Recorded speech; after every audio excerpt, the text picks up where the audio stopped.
My name is Monk Rowe, and we are in Scottsdale, Arizona, filming for the Hamilton College Jazz Archive.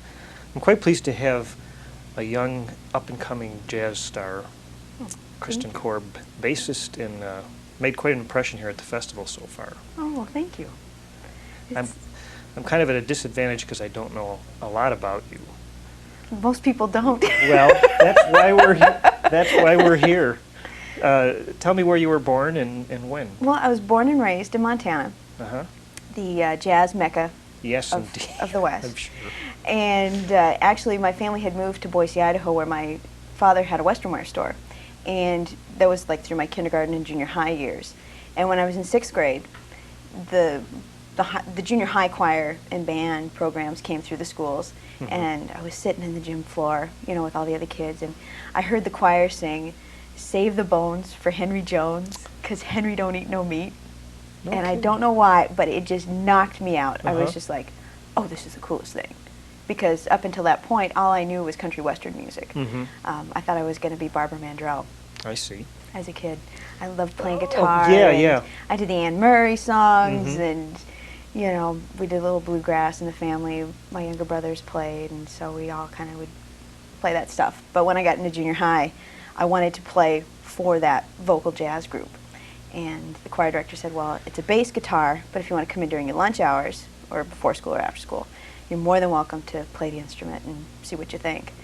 Well, it didn't take very long for me to get into that, and he encouraged me to go to a jazz camp that summer after my 7th grade year, except for it was a high school camp, and he said, you know, this is very serious. If you're going to go to this camp, you've got to practice, you've got to be, you know, because if they find out you're in 7th grade, they're going to ship you home faster than, you know, anything. So they had to like start pulling me out of the practice rooms at this camp because I was so afraid that they were going to send me home, that I wouldn't be good enough, that I was just practicing everything. So I did my first vocal solo there, and I've Got a Crush on You. And I was so scared. It was that, I've got a crush on you. But the camp was so cool because it's like this big, warm, fuzzy hug fest of a camp, you know. So it's like just the fact that you were up there, you know, everybody's smiling at you and just being so supportive. And by the time I got done with the song, I was like, wow, this is cool. So I went to camp again the next year. And when I got into 9th grade, our family moved back to Montana. And I thought my jazz career was over because, I mean, went back to the sticks again. Well, there's more jazz in Idaho than there is in Montana. Well, at least I thought there was. I mean, I think it's all over, but it's just where you look. And I think as long as you're open to it and receptive to it, it will find you. And it was one of those things that even though I was living in Boise, Idaho at the time when Gene Harris was there, because of my age and, you know, the society there, it was not cool for a 7th or an 8th grader to go to the local bar to go hear jazz musicians. So I never actually got to know who Gene Harris was until after I moved away. But when I got into Montana, in high school and everything, I ran into people like, oh, you like jazz? Oh, here, listen to this. Check this out. And so, you know, making tapes for friends and going back and forth. And my brothers got into the music, so they started signing up for every record club, you know, Columbia House and BMG Jazz Club. And played Drop the Needle tests with me at 3 o'clock in the morning, you know, and come jumping into my bed. And, you know, so it was one of those things that even though Montana was not the place necessarily for jazz, I did find it in people that loved the music and that were encouraging. And then when I was in college, I went to Eastern Montana College in Billings, and I started my own groups, played in the jazz band, and we had a jazz festival that I became student director of, and we had like Maynard Ferguson and George Shearing came, and we had some people from California come in, some professors, like John Prince, the guitarist Tom Bevan came in, Bobby Shue was there, and so through meeting these people and just hanging out with everybody that I could, Emily Remler, the great guitar player, came through Billings about 4 months before she died, and so I got to hang with her a little bit, and you know, just she said some really important things. She said, get lessons from whoever you can. When you go to a town, you study with the people that are there. If somebody comes through town, you get a lesson with them. It doesn't have to be anything more than a lesson, but you need to hang with these people if this is what you want to do. So I got my bachelor's in music ed, moved down to San Diego to study bass with Bert Turetsky at UCSD, and then Ray Brown came through San Diego. And the first year I was just like, oh, it's Ray Brown, oh, I want a lesson, and went up to him and shook his hand, and I was like, oh, Mr. Brown, I really, I really enjoyed your performance. And he was in one of those moods, he was kind of like the king welcoming the court at the end of the game. And he didn't say anything, not hello, good evening, nothing. He just felt my calluses. Oh, is that? Yeah, and I'm like, I've never had anybody feel my calluses before. I'm like, what is this? And he's like, you need to practice more. Is that right? And I just was like, oh, thank you. Thanks. I had him sign my CD that I bought. Yeah. And so I went home. That was your lesson. That was my lesson. It was a very good lesson because I went home and I practiced for the next year because I'd found out that he came through San Diego about once a year. And so what I did is I worked on things and I read and found out that he liked to play golf. And so by the time he came back around again, I had scheduled a concert of my own for the week after he was there. And I wanted to be sure I had stuff ready to go. And at that point, because I didn't sing and play at the same time until after I got into grad school, where my bass teacher said, well, wait, you sing and then you play. Why don't you do both at the same time? I was like, okay. Yeah. And so try it. So at that point, I had a year under my belt of working on that, and then hooked up with him at his concert again, and introduced myself like we had never met before, and he didn't remember the year before, so that was cool. And I actually got the lesson with him, and during the lesson we had talked, and I said, this is what I want to do. I love my bass, not as much as you do, but I love my bass. I want to record, I want to tour, I want to do the things that you're doing. And at that point in my life, I don't know if I'm good enough. I realize I'm from Montana. I realize that my scope, my view of where I stand is very skewed. I don't know. Am I good enough to do this? Because, to be a jazz person from Montana, it's not exactly a likely scenario. And so I had a lot of doubts.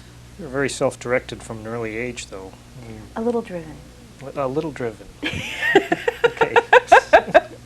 Well, it's just one of those things. My mother and father have always been really supportive about setting goals. You see something that you want, and you take the steps that it takes to get there. And it means practicing. It means self-sacrifice. It means, you do the stuff that needs to be done. And, for me to go in and get the lesson with Ray, that's all I really wanted. And I wanted to get some kind of affirmations. If I am good enough to go and do these things, who do I need to talk to? Because I want to get hopping on it. Up till that point, what was your bass instruction as far as conceiving of bass lines and all that kind of thing? Well, the camp that I went to started me a little bit on, here's your scales, here's some forms to use, a lot of listening, like to Ray and Paul Chambers and Mingus and Oscar Pettiford and Leroy Vinegar and, anybody that, George DeVivier, Major Holly, Slam Stewart, listening to everything that I could get my hands on. I mean, that was most of it. I really didn't get any formal bass lessons until I came down to UCSD for my master's degree. Up until that point, it had really been kind of run and gun. I listened a lot. I loved the music.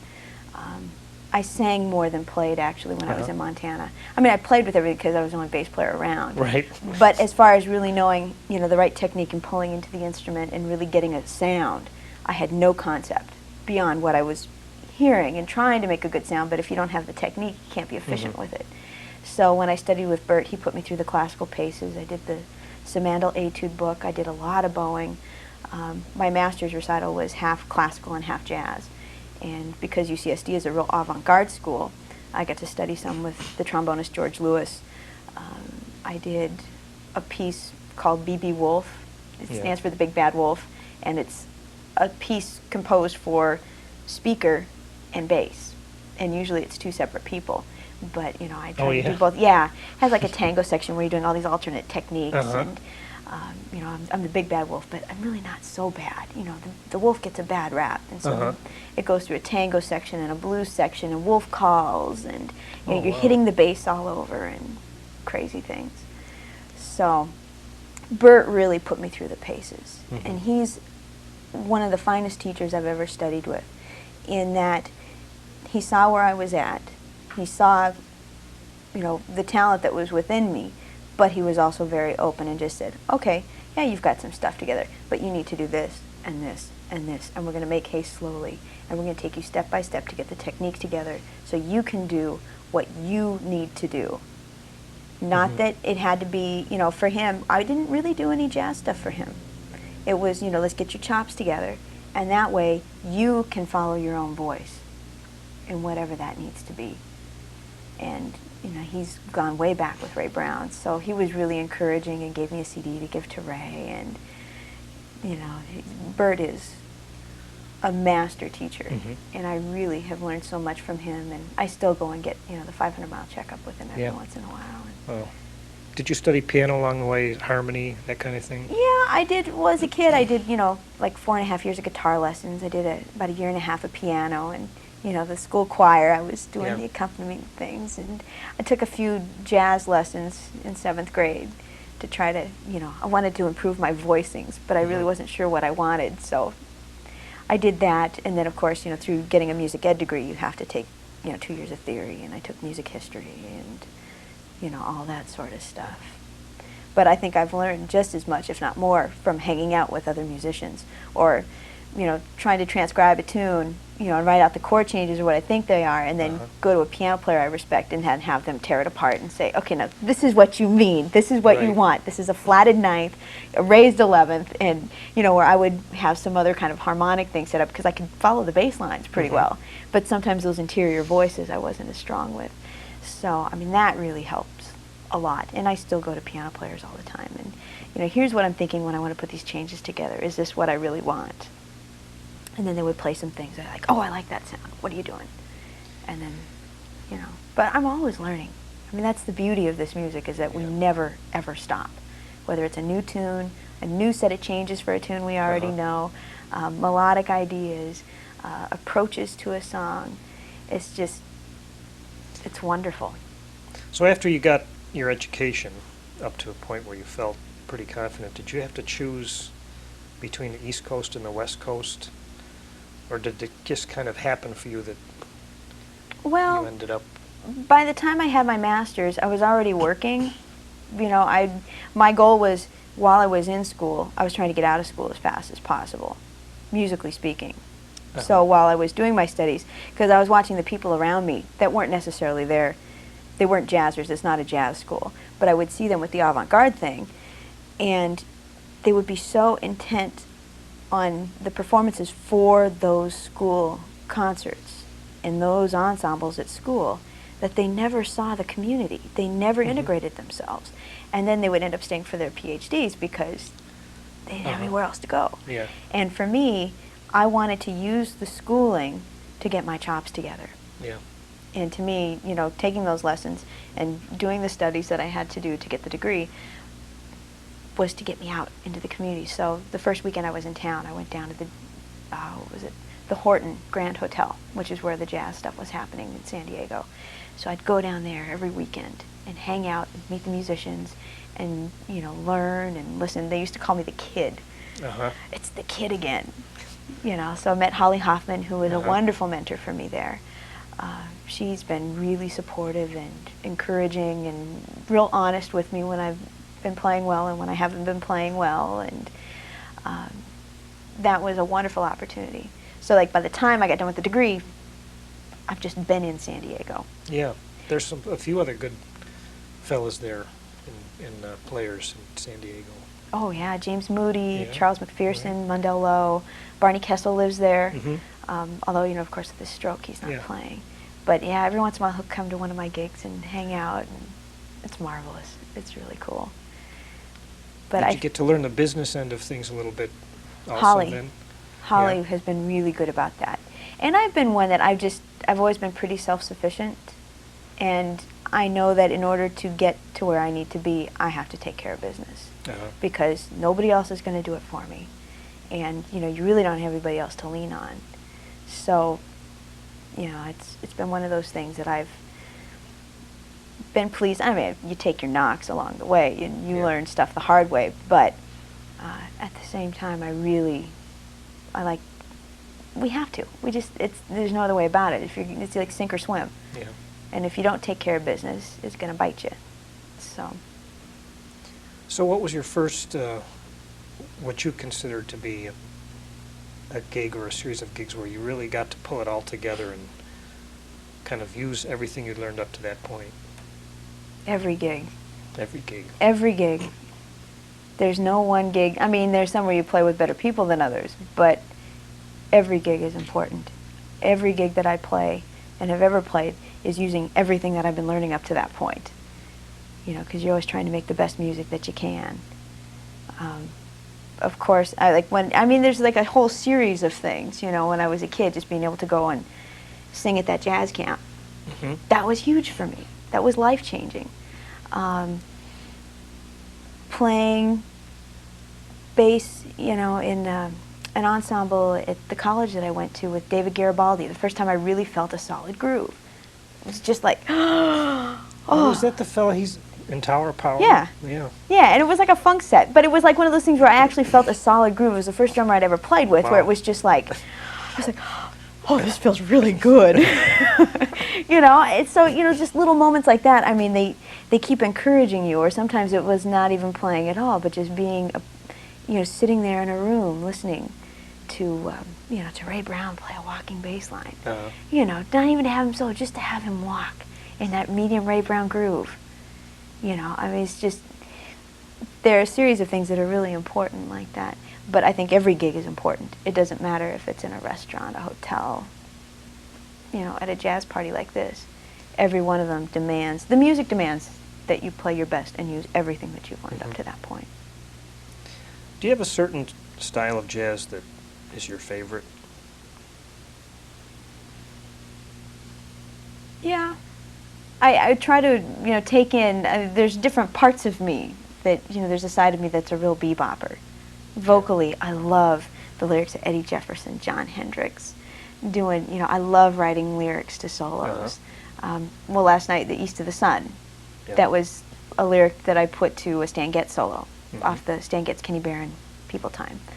I love that. But at the same time, there's nothing as fun as just a nice medium blues groove. And just to play and just to feel the groove and to be able to support others. Sometimes it's just fun to play some avant-garde stuff and just to be weird and explore sounds and textures. But I think probably one of my main influences would be Ray Brown. You know, it's just that hard groove and big sound. Just make it swing kind of thing. Yeah. So you live in Los Angeles now? San Diego. You're still in San Diego. Yeah. And what do you do to promote yourself? Everything. You do everything you can and have it cost as little as possible. I have a mailing list that at one point when I started in San Diego, every gig I played, if somebody was interested, I'd put them on a mailing list. I'd make up these postcards. I'd take, you know, had somebody from the music department take some black and whites of me and, you know, all around campus with my bass. And so I'd make these postcards and take them to Kinko's and send out a monthly mailer, and this is where I'm going to be. And at a point, you know, it costs you $200. You know, you get enough people between the postage, bulk mail, and by the time you get the labels on it and you sort your zip codes. And so now I'm pretty much doing just an email list. And I did a festival in Washington State, and these high school kids just went nuts. And so a couple of these kids emailed me because they were at one of my clinics, and you know, I give my email and phone number if the kids want to call with questions or they're looking for a tune or they just want to say hey, you know. That's part of this music, is the passing along as much as we can as we learn it. So these kids emailed me and said, we want to set up the unofficial Kristen Korb webpage. So I now have a web page. All right. So you know, that helps. Yeah. And I do the email list and just talking with people and making phone calls and just being there, you know, being out as much as I can and meeting people. And what's a typical week like for aspiring jazz artists these days? I mean, do you do other things besides playing jazz? Yeah, well, it's all music related. It's all music related. So that's cool. The gigging pays my bills, whether it's on the road, playing local gigs in San Diego, and those kinds of things. That pays my bills. But then I teach a couple classes at a community college. I do a jazz history class and a vocal jazz ensemble, and that pays my taxes. and then I teach some private students, and that Uh-huh. gives me money to put gas in the car and food on the table. And, Uh-huh. but yeah, the weeks vary a lot between the classes, because Monday's usually a big teaching day for me. I start, well, and I'm also taking French this semester, so it's Mm-hmm. that's kind of kicking my rear end a little bit. But Yeah. that's Monday, Wednesdays from 8 to 10:30. And then I start teaching with the vocal jazz kids, because I do an extra hour with the rhythm section from 3 to 4, and then vocal jazz is 4 to 5:30, and then I teach the jazz history from 7 to 10 on Monday nights. And then Tuesdays are like my big teaching day, so I do private lessons in the afternoons there. Wednesday is just the vocal jazz on the afternoon, and then gigs and practicing, Mm-hmm. you know, whenever and wherever. Usually average about 2 hours of business calls a day, Yeah. keeping in touch with people and sending out packages as they need to be sent. And What's the jazz scene like in San Diego these days? it's undergoing some transition right now. Yeah. A year ago, I mean, there just was, everybody was working. It was really great. And since this millennium thing, New Year's Eve kind of fizzled for a lot of people. I think they didn't sell as many tickets for things, and I had work, but it was one of those things where a lot of people didn't, or they thought they had gigs and then they got canceled at the last minute. But I think because people paid so much money for these events, that it really put a lot of clubs in a hard place. And so a lot of them aren't hiring as much, or they're minimizing the size of the groups. But I love the San Diego jazz community because they are so supportive. It's a wonderful place to get your chops together, because you've got older musicians, you have younger musicians, and the older ones are patient enough with the young ones coming up Uh-huh. that, you know, they'll say, hey, no, you need to get out of the real book. You're just going to start learning tunes this way. Or, you know, this is what you need to do. When I'm playing a ballad, I want your bass lines to be like this. So it's a really good place to be nurtured without the fear of, you know, losing your gig. You know, because I think sometimes, like the times that I've been up to LA, nobody really wants to let you in. It's like they want, you know, hey, all right, you're a bass player, okay, cool. But they don't really say, hey, why don't you come check out this, or come to this session, or why don't you come to this club and sit in with us. Where in San Diego, it's very welcoming, very supportive. You know, as bass players, our little community of bass players, we're always calling each other, hey man, I've got this gig, but I'm double booked, you know, would you take this gig? Or, you know, we're always referring somebody, you know, for things. It's a very giving, encouraging community there, and I really like that. I think you play the right instrument as far as getting work. Seems to me, at least from my area, there's a very short list of bassists. That's one of the appeals of the instrument for me. But I love it anyway. I mean, even if it wasn't, there's no way I could be a brass player. Yeah. My lips were never meant to do that. They weren't. You know, and with the music ed degree, you know, they make you play a little bit of everything. And, you know, it was one of those situations where, you know, we're all in this little semicircle and everybody's, you know, playing, making these nice sounds. And here I am in the class, you're like, blow, Kristen, blow. You can, I'm like, I could never do it. I just realized at that point that I picked the right instrument for me. How do you go about learning all the tunes required to get you through like a weekend like this? Is there any kind of... There is no cramming for this exam. Well, you cannot do that. Actually, a year ago, it was one of those situations where I realized I was really lacking. I would be able to sing tunes, but to remember the changes and stuff, I was just kicking my rear end. So I made a goal that I was going to learn 5 tunes a week. And so just pick an album, pick a CD, and you just start going through it. And then I have a piano player in San Diego, Pamela York, who is really great, and she and I get together every week and beat up on each other. You know, okay, I'm going to learn these songs. Well, I'm going to learn these. Okay, so then we challenge each other, and we'll say, you know, Stella by Starlight, up a major third every chorus. Oh, God. So we, you know, but, you know, Ray Brown told me, I had a lesson with him, and I did this song. He wrote this tune, Benny, and I did a lyric to it. And I was ready for this lesson with him a year ago. I went in, and I'm just like, I'm going to just swing the snot out of this thing, you know. So I'm playing just, Benny, but the boom, you're so fine, and I want you so. So please stay a while. Da-da-da-da, you know, just make this nice medium groove, just, you know. And I was feeling good. I was like, yeah, I'm doing it. It's an E flat. And I'm feeling good about it. He's just sitting there. Now do it in B. And I was good for about the first 4 bars, until it started going in these weird cycles, and I just went crash and burn. Wow. And he says, you see what you got to do now. He says, do them in every key. It's got to be like turning the wheel. You can't have a formula like going 1 chord to the 4 chord to this to that. You've got to hear it. You've got to be able to sing your bass lines and hear those changes so you can sing them. And that way, you never know what situation you're going to be in or who you're going to be playing with, and you've got to be able to just turn the wheel. It doesn't matter what key it's in. You've got to be able to just turn the wheel and go. And so I started learning tunes, and boy, if you take a song that you're struggling with and can't remember the changes, and all of a sudden you start putting it in other keys, you will learn it very fast, and you'll own it. But I play a lot with recordings, not just for the changes, but for the intensity, and I mean, just practicing bass lines by yourself can be kind of a drag. Yeah. But I'll listen and I'll transcribe bass solos, bass lines. Paul Chambers, right now I'm working on Oleo because I want to really improve my rhythm changes. I feel like I'm not being as creative with them as I'd like to be walking-wise. So I'm transcribing a chorus a day. Nothing too huge, but just taking it in bit by bit so that way I can start assimilating it into my playing. And that, to me, is the best way to learn tunes. To listen, to work with the recordings, and then to play it with other people and take it through some different paces. But then, after that, it's a matter of just time, letting it settle and letting yourself grow with it and get to know it even better. And just using your ears a lot, too. I've learned a few songs this weekend. I'll bet.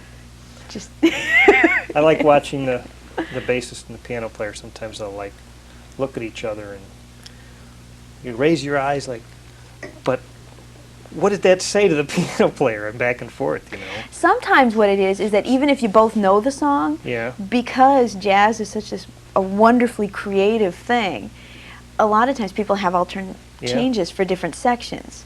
Turnarounds, do you do a 2-5-1, do you just go 5-1, do you take it up a half step? Yeah. Sometimes that's what the eyebrow means. I'm going to go up from where you think I'm going to go. Right. So it's very cool. And that to me is one of the exciting things because it's such a conversation. You have to listen to everybody in order to be in the conversation. Listen to where they're going and watch the eye contact and, letting them know you're just digging the groove or, nice solo. And how did your CD with Ray come about? That lesson with Ray. Out of that, because I just went, I said, this is what I want to do. Am I good enough? I wasn't asking him to help me necessarily. I just wanted to know, am I good enough? And if so, who do I need to talk to? Because education is a real strong part of my family. I come from a family of teachers, not music-wise necessarily, but a lot of elementary school teachers and administrators, and I know that teaching is a part of who I am. And I enjoy passing along the information, but I want to play. And at the same time, if things aren't happening and being lucrative at the time, I'm going to go and put all my energy into what I know I can do. So I wanted to get going with the performance thing so that way. Otherwise, if I started teaching, I was afraid that it was going to be all teaching and then I would let the playing go. And Ray had told me at that lesson, wrote his address and bring me a demo tape. Send me this tape. Well, I brought one back that night to his concert. He says, "You're pretty fast at that, aren't you?" It's like, well, no, I'm not going to waste any time. And I was just so stoked to get the lesson. That was all I wanted. I just wanted to learn and just to be a part of that. And when he grabbed my bass from me and started playing things, and I'm singing over the top of it, my head's just racing, and it's like, I used to do this with Ella Fitzgerald. Oh my gosh. But to have that, and then I was making tacos a couple weeks later. Making dinner, and my phone rings, and I answer it. Is that Kristen? And I'm like, yeah. Have I got a surprise for you? I'm like, who is this? Ray Brown. I just went, oh. I about dropped the tacos. Wow. And he says, that tape you sent me? I said, well, yes, sir. That was a bad tape, Well, I'm young, I'm a student, it was a school concert, but I'm getting better all the time. And they liked you anyway. Oh, did he say that? Oh, yeah. And I'm like, who liked me anyway? I didn't know he was going to take it to a record company. I had no clue. And he had talked to Teleark. Wow. And he said, we got an audition, you know. So I did my audition for Telarc. He happened to be playing in Chicago at the Blackstone, Joe Siegel's room, the jazz showcase. And so he flew me out to do one night. And basically I sang 2 tunes, and the record company people were there, and I was scared half to death. Wow. I was just shaken. I was, and it went all right, and he actually asked me to stay an extra night. He said, they don't need to know. Wow. He says, I want you one more night.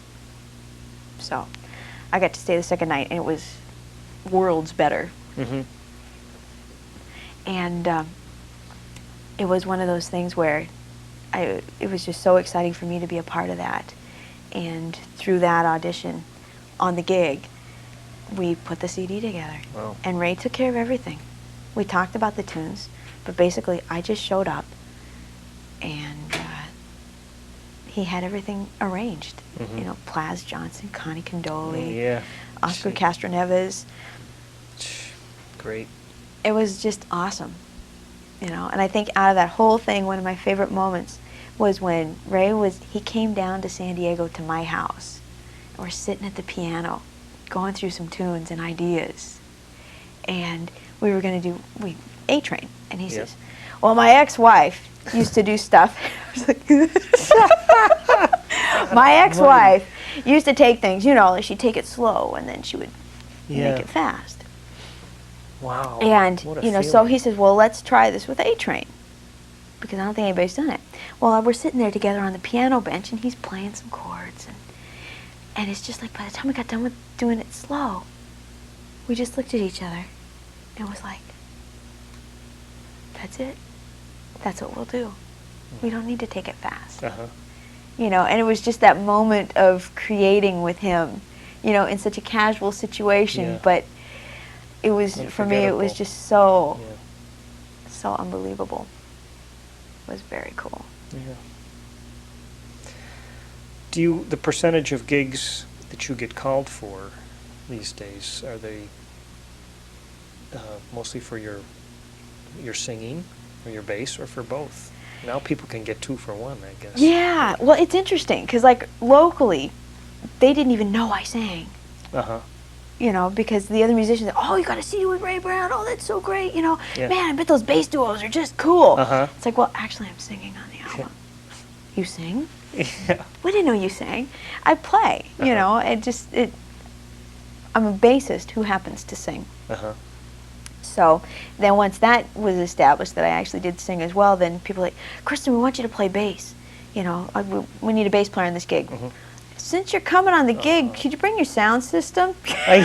We'll let you sing a couple of tunes too. So here I am, you know, there's 5 guys in the band, and here I am lugging the 80-pound mixer box and the JBL speakers, and so,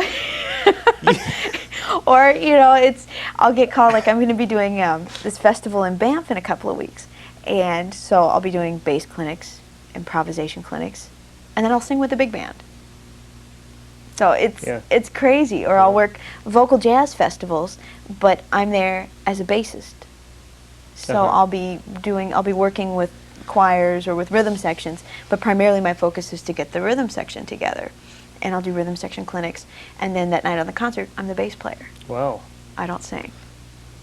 Or sometimes with the instrumental ones, I'll play bass on a set to support. I was in Twin Falls, Idaho in February, and I worked with big bands and stuff like that during the day. And then at night, I was the bass player for Bobby Shue. And Frank Mantooth was on the gig, and then a great drummer out of San Diego, Duncan Moore, was on that as well. So I was a bass player, but then on one of the sets the next night, I sang with the big band, and then I picked up my bass and played in the combo setting. So it's really fun, because it's always something different. Yeah, and from a career standpoint, it's good too. I mean, you've got different ways you can go, and you can do both, or you can do one or the other. I love it. It's great.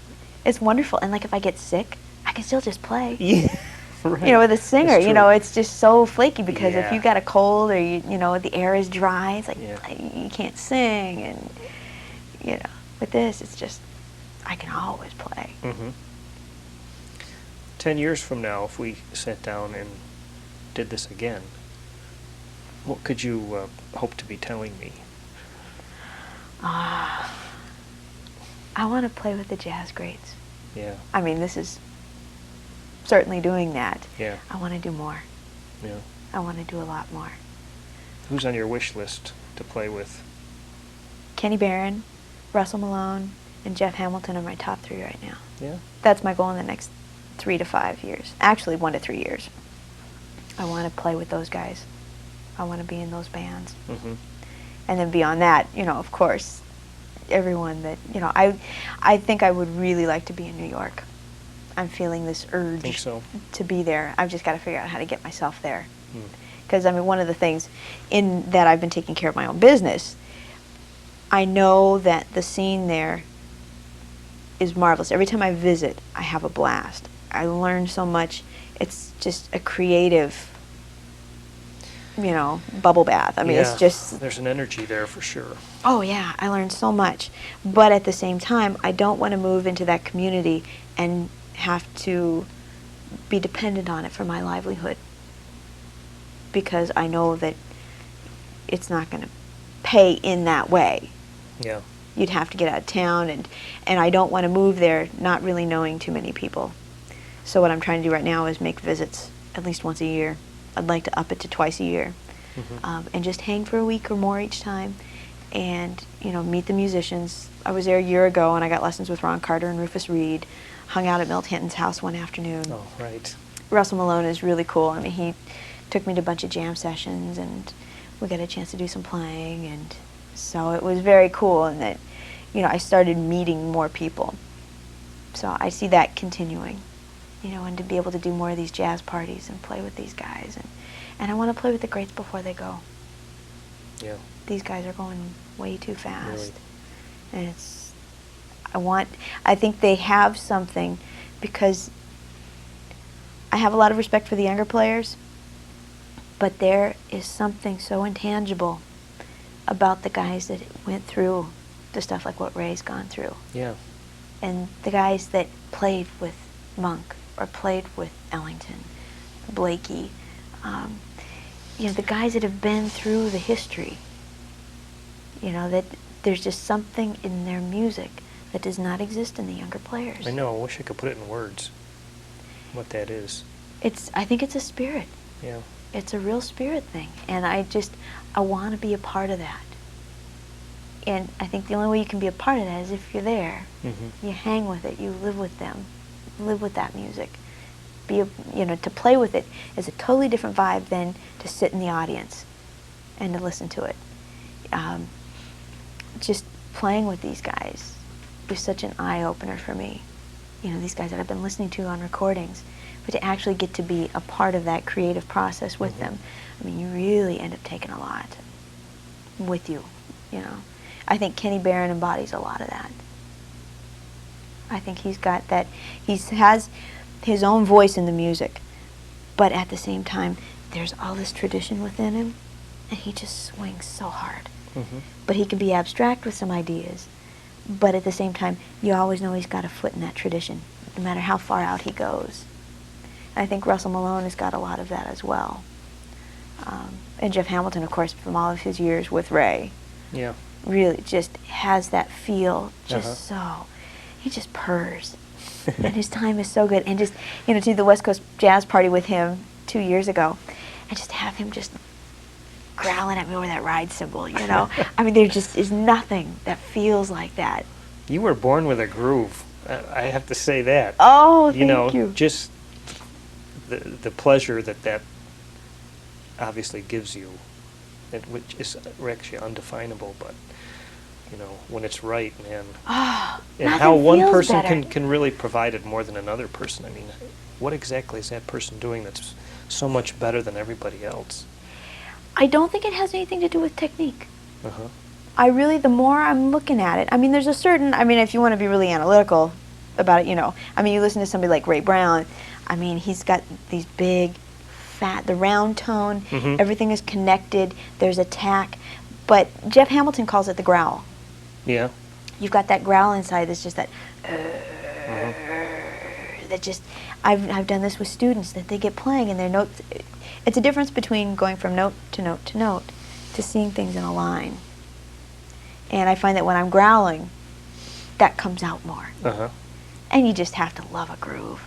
I mean, how many people get excited about quarter notes? I do. Right. I love quarter notes. I just, you know, and if I can play a gig and never take a solo, and I'm just fine with that. But just to set a good groove and just to be able to support everybody else and make a horn player smile because they loved what you played behind them, or, you know, playing a kickoff with the drums or the piano was doing. I mean, and that just sends me. Wow. It's such a thrill. You know, and I got a lot of that from Ray, but I don't know.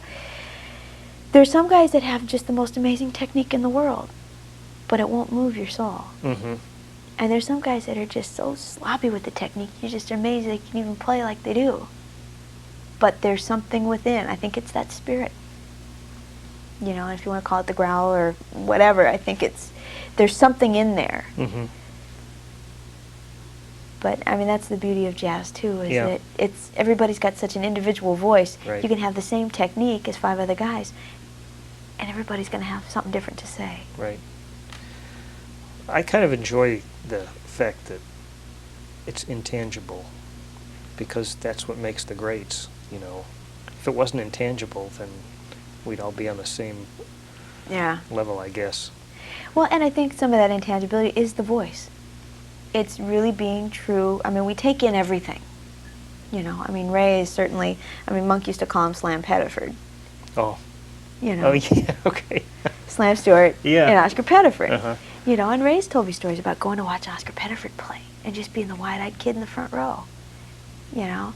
And we take in everything that we hear. I mean, I'm sure there's a good bit of Barbara Mandrell and Anne Murray and, you know, Tom T. Hall inside of me, you know? I mean, just because that's part of my upbringing. That's part of what I know.